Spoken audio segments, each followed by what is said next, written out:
This is why. Please repeat after me. Badgers are strong. Badgers are proud.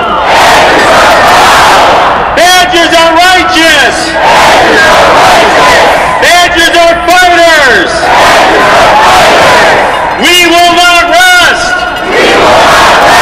until our rights are restored. We will not rest until our rights are restored. Can you hear us now, Governor Walker?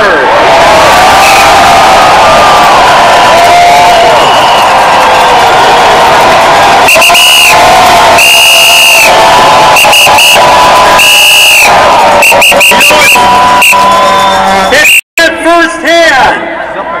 He and the Fitz brothers, they shut down our legislative hotline. They shut off our assembly microphones.